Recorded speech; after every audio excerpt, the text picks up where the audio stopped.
Dans le cadre de la redéfinition des appartenances et hiérarchies sociales, je parlerai des migrations des lobbies du Burkina vers la Côte d'Ivoire.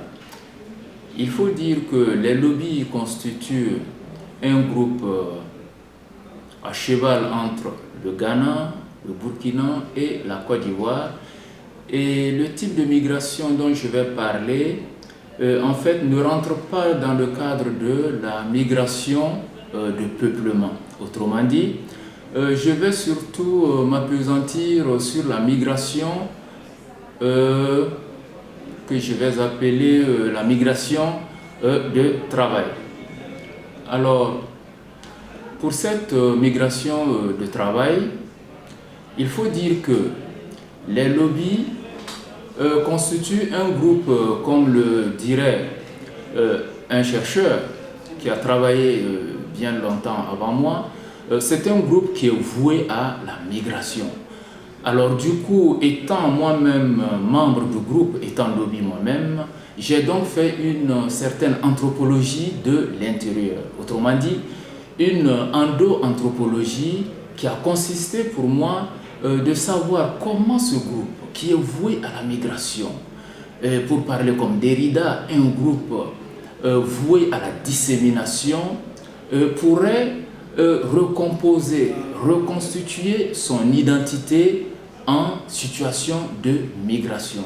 Voilà la question fondamentale qui m'a amené à travailler donc sur les lobbies du Burkina. Alors du coup,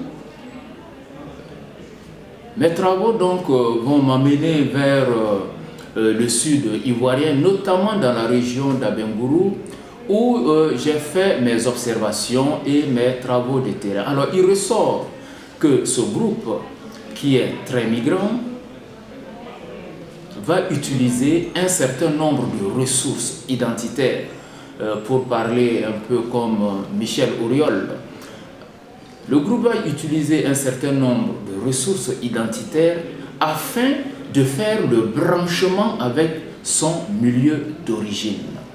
Alors, et parmi ces ressources, d'ailleurs, qui sont très nombreuses, il y a, entre autres, le travail collectif.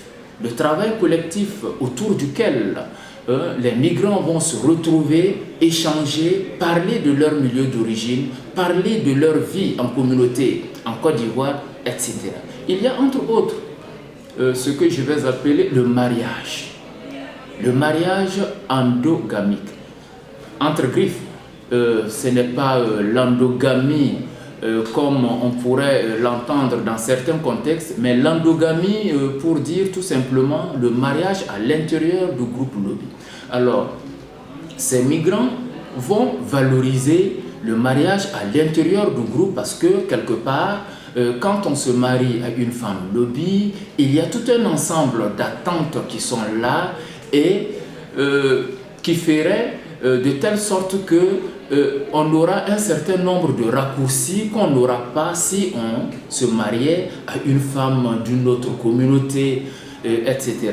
C'est le cas de l'éducation des enfants, c'est le cas de la langue, c'est-à-dire l'apprentissage de la langue lobby aux enfants des migrants, etc. Il y a entre autres les retours périodiques. Pour telle ou telle raison, il y a également ce que j'ai trouvé très intéressant, la dimension religieuse, qui constitue un des éléments importants en termes de recomposition donc, des identités des lobbies en situation de migration. Le retour pour tel culte domestique, religieux domestique, le retour où les sacrifices à travers lesquels, à travers l'imaginaire, le migrant est directement connecté à son milieu d'origine. Autrement dit, à travers cet imaginaire, le migrant s'orienterait vers la direction qui mène chez lui afin de faire un certain nombre de rites, un certain nombre de sacrifices liés à la religion traditionnelle, tout ce qui lui permettrait d'être connecté à ses origines, pour parler un peu comme Amsel, c'est-à-dire le branchement quand même identitaire. Et à l'issue donc de ce travail, j'ai toujours continué à l'intérieur donc de ce groupe, c'est-à-dire à observer les migrations lobby, et notamment à partir des années 99, 2000, 2001, 2002, où il y a eu un certain nombre d'événements qui vont m'amener à observer ce type de migration sous un autre angle. Vous savez, avec les problèmes, les conflits fonciers qui ont opposé Burkinabés et Ivoiriens autour des années 1999-2000, et ensuite le problème du conflit, la guerre en Côte d'Ivoire. Alors du coup, il y a eu un retour, un afflux massif des migrants lobby au pays lobby, c'est-à-dire dans leur milieu d'origine. Donc, entre 1999 à 2003, c'est un autre regard que j'ai posé sur ces migrants lobby. Ce regard consistait à voir comment ces migrants qui sont revenus de façon massive, comment ils s'insèrent dans leur communauté. Donc, on avait plus ou moins 3 types de migrants différents. Alors, au regard donc de ces différentes typologies, la question de l'insertion dans le milieu d'origine va se poser différemment. Alors, pour les enfants des migrants qui venaient la première fois au Burkina, alors du coup, quelque part, ces jeunes migrants étaient surtout désemparés. Désemparés pour diverses raisons.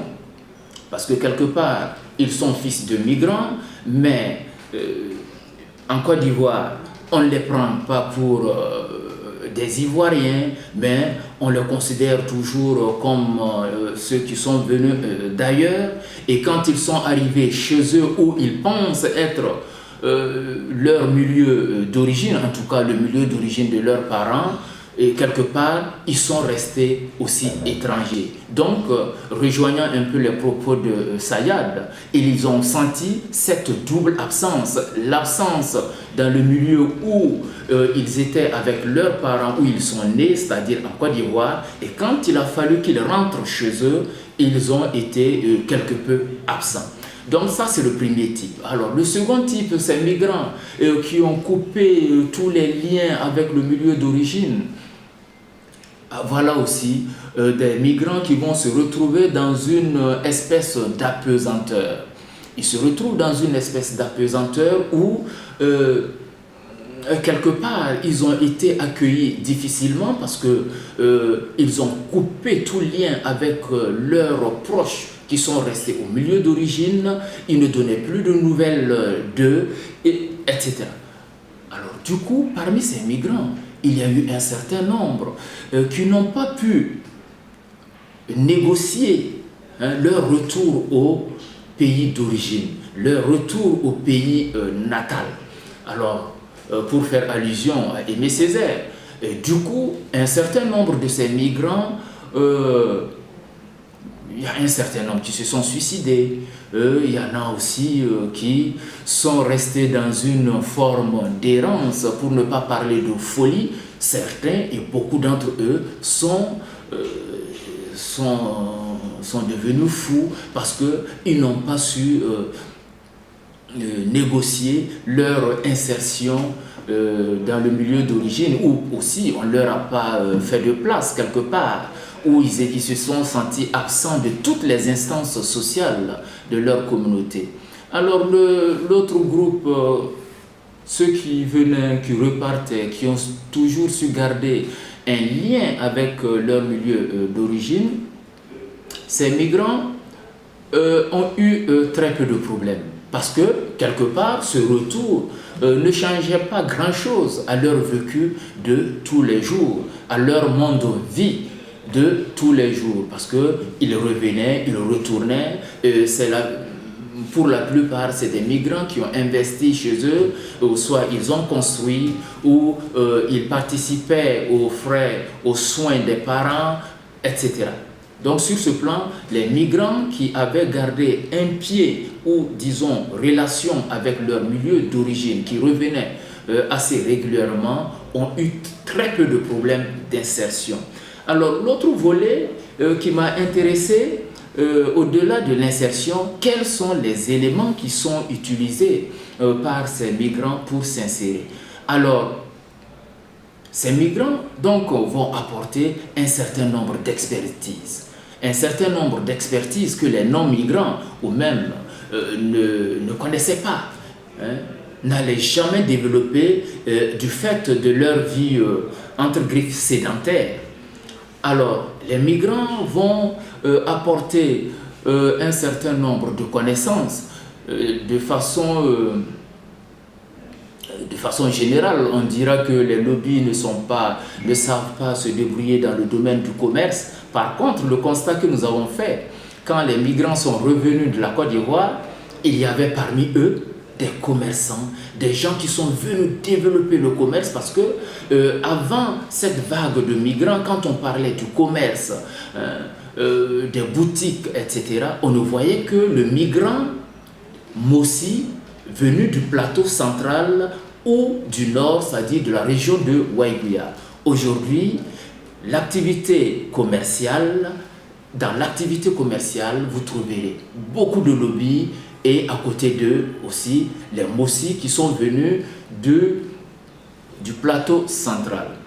Au-delà de cette dimension, il y a par exemple tout ce qui est la culture maraîchère qui a été fortement développée par les migrants qui sont revenus de la Côte d'Ivoire, et sans oublier la transformation du manioc. Aujourd'hui, vous allez à Gawa, il y a la transformation du manioc. On vend l'attiéké comme on le vend à Abidjan, comme on le vend peut-être à Bouaké, etc. Et tout ça, ce sont des expertises que les migrants ont su apporter dans leur milieu d'origine. Ils ont amené un certain nombre de transformations. Je prendrai une autre transformation qui est assez fondamentale, l'habitat du pays lobby.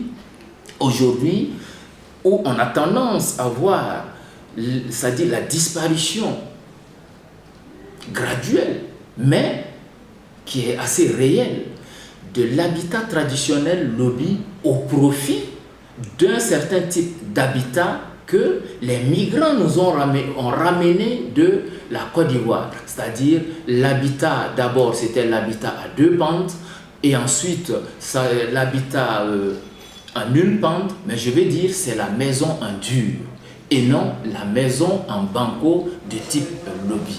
Alors tous ces éléments mis ensemble, on se rend compte que les migrants qui sont revenus de façon massive autour des années 2000 ont apporté un certain nombre de transformations, et j'en suis sûr aujourd'hui jusqu'à l'occupation de l'espace, c'est-à-dire le rapport au foncier que les lobbies sont en train de développer aujourd'hui est quelque part dû à ce retour des migrants qui ont eu des problèmes avec les communautés ivoiriennes sur des questions foncières. Du coup, vous verrez un certain nombre de villages qui vont se déporter de l'intérieur vers les grandes routes du fait des migrants, dans le souci de préserver leur patrimoine foncier. Et comme ils vous le disent, et ils nous le disent souvent, c'est à travers la route qu'on peut développer une communauté. Autrement dit, à travers la route, on voit les choses venir, tout comme on les voit ressortir. Et donc, de façon globale, voilà ce sur quoi j'ai toujours travaillé. Merci.